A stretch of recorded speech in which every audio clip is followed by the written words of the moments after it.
2026 চনৰ মেট্ৰিক পৰীক্ষাত যদি কোনো ছাত্ৰ বা ছাত্ৰীয়ে 2, 3 বা 5 নম্বৰৰ কাৰণে পৰীক্ষাত ফেইল কৰে তেনেহ'লে সেই ছাত্ৰ বা ছাত্ৰীজনক পাছ কৰাই দিয়া হ'ব। আসলতে এই নম্বৰ কোনে পাব, কিয় দিয়া হ'ব, সবিশেষ এই ভিডিঅ'টো তোমালোকক জনোৱা হ'ব। ভিডিঅ'টো সম্পূৰ্ণৰূপে তোমালোকে চাবা। মোৰ চেনেলটো ছাবস্ক্ৰাইব কৰি ৰাখিবা। SSLC এণ্ড HS ৰিলেটেড যিকোনো ধৰণৰ আপডেট এইটো চেনেলত তোমালোকে সদায় পাই থাকিবা। ভিডিঅ'টো সম্পূৰ্ণৰূপে চাবা আৰু শ্বেয়াৰ কৰিবলৈ নাপাহৰিবা।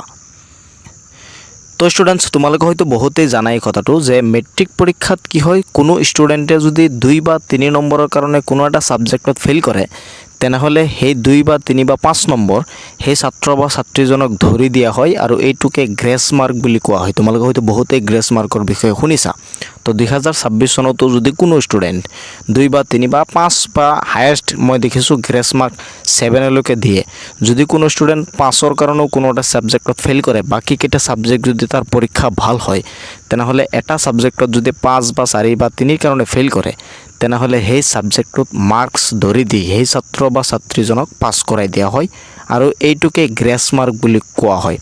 তো 2026 চনত যদি তুমি ভাবি আছা মোৰ কোনো এটা ছাবজেক্ট মানে ভালকৈ প্ৰিপাৰেশ্যন হোৱা নাই, যেনেকৈ মেথছ আছে, জেনেৰেল চায়েন্স আছে বা ইংলিছ আছে, কোনো ষ্টুডেণ্ট ইংলিছত কেঁচা থাকে বা মেথছত কেঁচা থাকে, সেইসকল ষ্টুডেণ্টৰ কাৰণে আচলতে ভাল খবৰ। তোমালোকৰ টেনশ্যন কৰিব নালাগে। তুমি যিমান পাৰা, যিমান তোমাৰ কাৰণে সম্ভৱ তুমি ষ্টাডি কৰি থাকা। যদি 2 বা 3ৰ কাৰণে ফেইল কৰা তথাপিও চিন্তিত হ'ব নালাগে, কিন্তু বাকীকেইটা ছাবজেক্টত তোমালোকৰ ভালকৈ পঢ়িব লাগিব। গোটেইকেইটা ছাবজেক্টত যদি এনেকুৱা হয় তেনেহ'লে কিন্তু তুমি ফেইল কৰিবা। সেইকাৰণে এই ভিডিঅ'টোত মই তোমালোকক জনাই দিব বিচাৰোঁ গ্ৰেছ মাৰ্কৰ নিয়মটো আগৰ পৰাই আছে।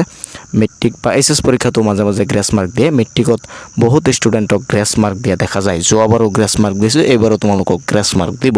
গতিকে অনলি গ্ৰেছ মাৰ্কৰ আশাত বহি নাথাকিবা। যদি 2 বা 3টা ছাবজেক্টত তোমালোকৰ গ্ৰেছ মাৰ্কৰ দৰকাৰ হয় তেনেহ'লে কিন্তু তুমি ফেইল কৰিবা। এটা ছাবজেক্টত যদি তুমি 2, 3 কম পোৱা, বাকীকেইটাত যদি তোমাৰ ৰিজাল্ট ভাল হয় তেনেহ'লে কিন্তু বৰ্ডৰ তৰফৰ পৰা গ্ৰেছ মাৰ্ক দি সেই ছাত্ৰ বা ছাত্ৰীজনক পাছ কৰাই দিয়া হয়।